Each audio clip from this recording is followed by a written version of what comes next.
Can digital computers think? Digital computers have often been described as mechanical brains. Most scientists probably regard this description as a mere newspaper stunt, but some do not. One mathematician has expressed the opposite point of view to me rather forcefully in the words, "It is commonly said that these machines are not brains, but you and I know that they are." In this talk, I shall try to explain the ideas behind the various possible points of view, though not altogether impartially. I shall give most attention to the view which I hold myself, that it is not altogether unreasonable to describe digital computers as brains. A different point of view has already been put by Professor Hartree. First, we may consider the naive point of view of the man in the street. He hears amazing accounts of what these machines can do. Most of them apparently involve intellectual feats of which he would be quite incapable. He can only explain it by supposing the machine is a sort of brain, though he may prefer simply to disbelieve what he has heard. The majority of scientists are contemptuous of this almost superstitious attitude. They know something of the principles on which the machines are constructed and of the way in which they are used. Their outlook was well summed up by Lady Lovelace over 100 years ago, speaking of Babbage's analytical engine.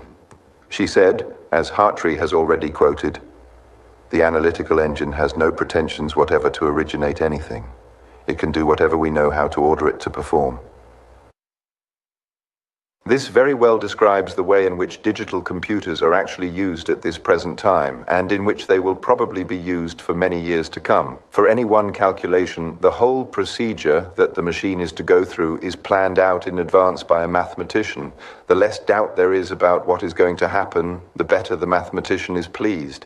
It is like planning a military operation. Under these circumstances, it is fair to say that the machine doesn't originate anything.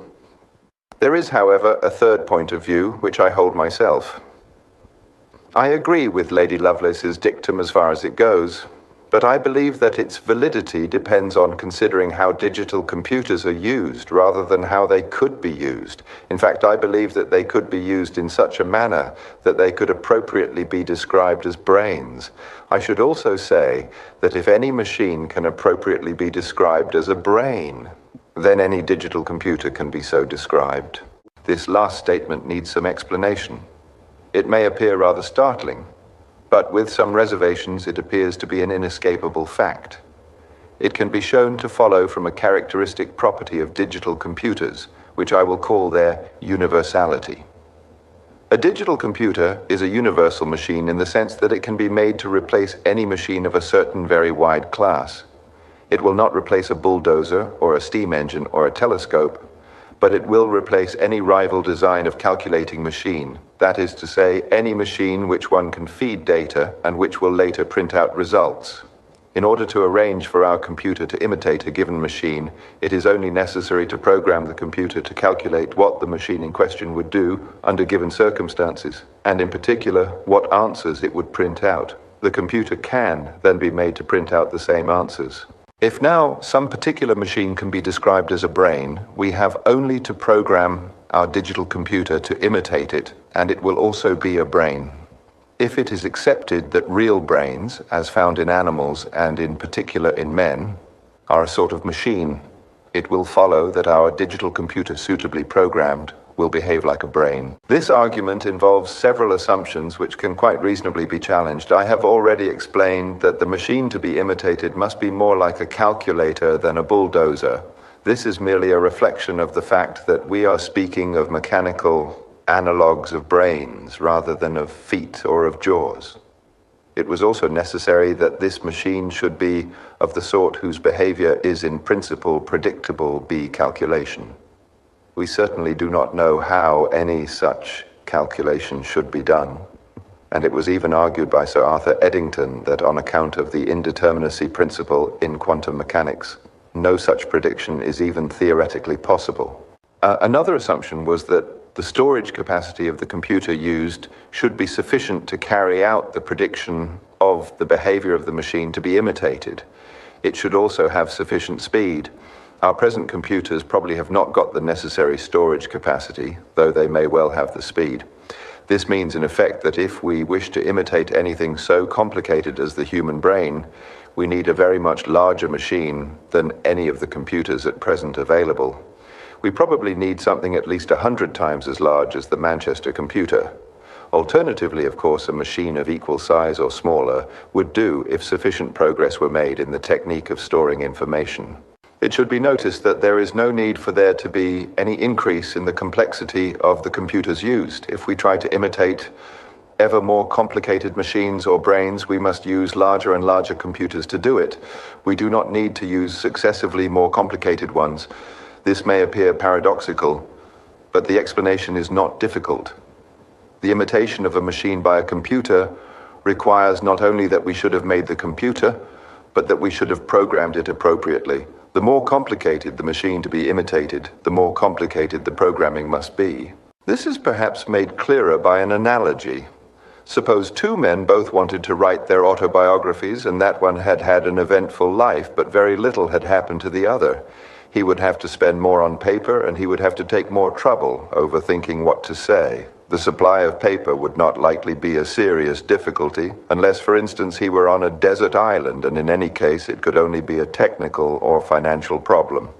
The other difficulty would be more fundamental and would become more serious still if he were not writing on his life, but a work on something he knew nothing about, let us say about family life on Mars. Our problem of programming a computer to behave like a brain is something like trying to write the treatise on a desert island. We cannot get enough paper to write the treatise on, and in any case we don't know what we would write down if we had it. This is a poor state of affairs, but to continue the analogy, it is something to know how to write, and to appreciate the fact that most knowledge can be embodied in books. In view of this, it seems that the wisest ground on which to criticize the description of digital computers as mechanical brains or electronic brains is that, although they might be programmed to behave like brains, we do not at present know how this should be done. With this outlook, I am in full agreement. It leaves open the question as to whether we will or will not eventually succeed in finding such a program. I personally am inclined to believe that such a program will be found.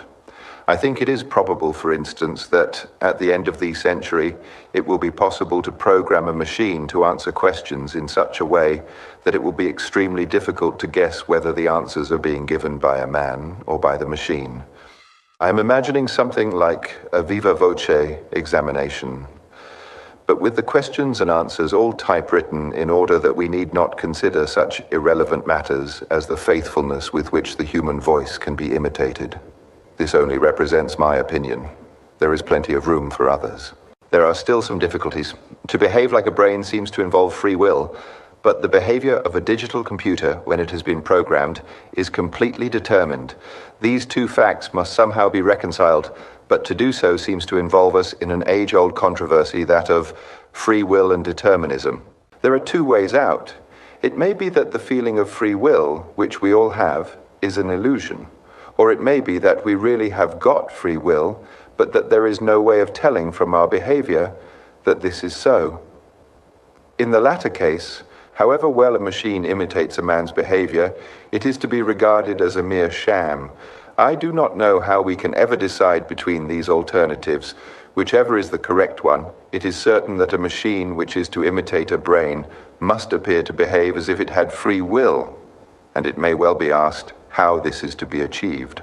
One possibility is to make its behavior depend on something like a roulette wheel or a supply of radium. The behavior of these may perhaps be predictable, but if so, we do not know how to do the prediction. It is, however, not really even necessary to do this. It is not difficult to design machines whose behavior appears quite random to anyone who does not know the details of their construction. Naturally enough, the inclusion of this random element, whichever technique is used, does not solve our main problem: how to program a machine to imitate a brain, or as we might say more briefly, if less accurately, to think. But it gives us some indication of what the process will be like. We must not always expect to know what the computer is going to do. We should be pleased when the machine surprises us, in rather the same way as one is pleased when a pupil does something which he had not been explicitly taught to do. Let us now reconsider Lady Lovelace's dictum: the machine can do whatever we know how to order it to perform. The sense of the rest of the passage is such that one is tempted to say that the machine can only do what we know how to order it to perform. But I think this would not be true. Certainly the machine can only do what we do order it to perform. Anything else would be a mechanical fault. But there is no need to suppose that when we give it its orders, we know what we are doing, what the consequences of those orders are going to be. One does not need to be able to understand how these orders lead to the machine's subsequent behavior, any more than one needs to understand the mechanism of germination when one puts a seed in the ground. The plant comes up whether one understands or not. If we give the machine a program which results in its doing something interesting which we had not anticipated, I should be inclined to say that the machine had originated something rather than to claim that its behavior was implicit in the program, and therefore that the originality lies entirely with us. I will not attempt to say much about how this process of programming a machine to think is to be done. The fact is that we know very little about it, and very little research has yet to be done. There are plentiful ideas, but we do not yet know which of them are of importance.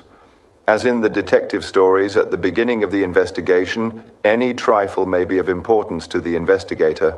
When the problem has been solved, only the essential facts need to be told to the jury. But at present, we have nothing worth putting before a jury. I will only say this, that I believe the process should bear a close relation to that of teaching. Though I have tried to explain what are the main rational arguments for and against the theory that machines could be made to think, but something should also be said about the irrational arguments. Many people are extremely opposed to the idea of a machine that thinks, but I do not believe that it is for any of the reasons that I have given or any other rational reason, but simply because they do not like the idea. One can see many features which make it unpleasant.